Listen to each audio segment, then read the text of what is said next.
we now have one final guest for the afternoon. I'm often asked, how do residents do 5-10 years after they've gone through Providence Network? I have many stories I could share that define success in that term, but one stands out because he's become a real advocate for our message in the community. You are already familiar with his experience through Providence Network. In fact, he was the handsome guy in the video with the red goatee. And now, here to tell the rest of his story, I'd like to bring up Spencer Nee. Spencer.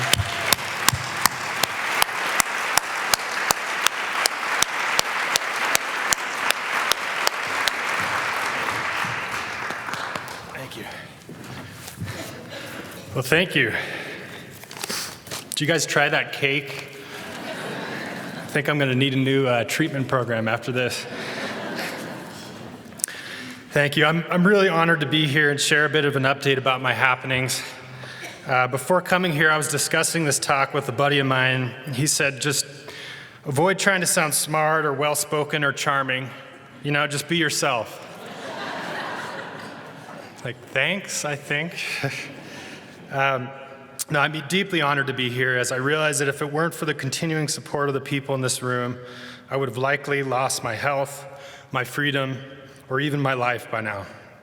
As you know, or as you just saw a bit of my testimony in the video, I won't spend a lot of time talking about my past.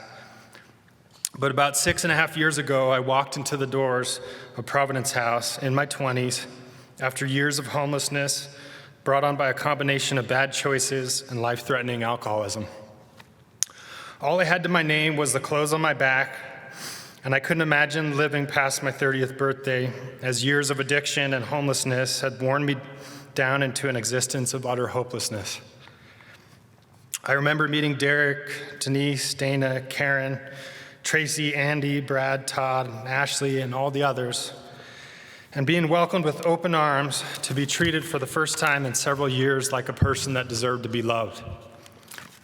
I was hesitant, for I didn't think that I was worthy of being loved back then, but now I know that God has always loved me and wanted the best for my life. The structure and safety that Providence House provided enabled me to embrace society by setting goals to rebuild every aspect of my life: mind, body, spirit, and career. While at Providence House, I went back to school, I got a job and worked into management. I developed a rigid nutrition and exercise routine, lifting 5 days a week and running 40 to 80 miles a week. I participated in 5 and 10Ks, then several half marathons, and eventually finished 2 full marathons. But the most important transition of all was my spiritual one. I didn't have what they refer to as a Polonian conversion. I didn't get hit by lightning or something and believe from that day on like some people, as that would have been too easy. This took time and doubting and questioning and prayer and studying and debating and watching events unfold through a spiritual lens. I learned from the staff and counselors how to approach studying the Bible, how to pray and engage in fellowship, praise and worship, and the importance of church involvement. These role models helped me develop a moral compass to guide my actions and taught me how to apply biblical principles into my everyday life. I began a spiritual routine which has changed my life more than anything else because it has helped me develop and build my relationship with Christ. To this day, I wake up each morning and spend time with God, reading the Bible, running through a gratitude list, which as time passes just keeps getting longer. I pray for others and then pray for the Holy Spirit to guide me through the day and provide me with wisdom and patience. I have experienced God speak to me in very personal ways. Supposed coincidences have unfolded before my eyes, and hindsight has revealed patterns of events that couldn't have possibly happened without the direction of not only a higher power, but a God that deeply loves and cares for me. I spent 2 years at Providence House, graduated from the program, and moved into Victory House, one of the Next Step apartment communities. Here I spent another year and a half benefiting from sober neighbors and the support and guidance from the staff while I relearned how to live independently and do it sober. At the time the video was filmed, I was at Victory House and had narrowed my academic focus to either RN or PA programs. I was accepted into an RN program in Lamar. I bought and remodeled a house, got involved with a church, met some sober Christian friends, led study groups at the college, and graduated nursing school at the top of my class with a 4.0 GPA.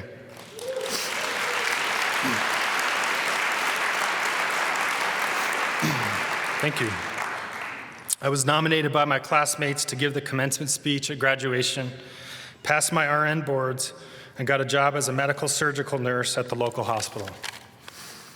After a year as a med-surg nurse, I got a position in the ER and continued my education online.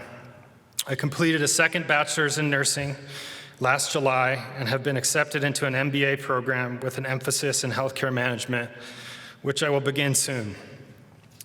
After I further develop my clinical skills, I hope to transition into management either at a hospital or home health. My long-term goal is to combine my clinical and business training to start a Christ-centered medical home healthcare business. I also hope to continue to be involved with homeless ministry on a volunteer basis. As an ER nurse, I encounter addiction every day. I've assisted in saving numerous lives during drug and alcohol overdoses and find that my testimony has enabled me to break through some of the barriers with patients and their families as I guide them down the tricky path to recovery. Many of the patients I have fought to save are in their teens and 20s, as I was during my struggles. I must say that I got really excited when I heard the news about the network's goal to partner with Dry Bones and add a First Step transitional home to serve homeless young adults ages 18 to 24.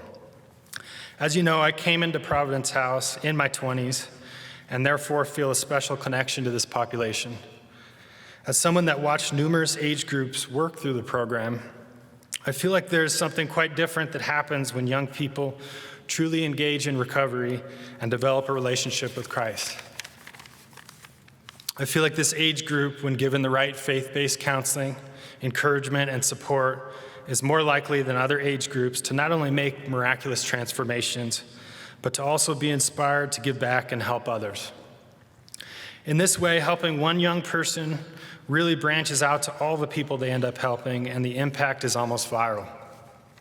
This is a population that desperately needs help, and I'm really excited that Providence Network is getting involved, and I hope you all do too. I'd like to close with this. From the viewpoint of the world, I was supposed to be brushed aside like a piece of trash. I was meant to stay homeless and alone, hungry and sick, drunk and hopeless. I was destined to die in a smoky motel room or alleyway and be soon forgotten. For everyone that had once loved me had given up on me and had already grieved the loss of me. But my time at Providence House, which all of you made possible, taught me that I don't serve this world. I serve and am a child of the all-powerful, ever-loving, all-forgiving, Most High God. And as a child of God, I am not meant to live under my circumstances, but to rise above my circumstances. It is because of the people in this room that I now know this truth and stand in front of you today, 6.5 years sober and full of hope and joy. It is because of the people in this room that I am now inspired to use my ugly past as a tool to love and serve others. For that, I would like to thank each one of you and pray that you continue to support the important work of this ministry.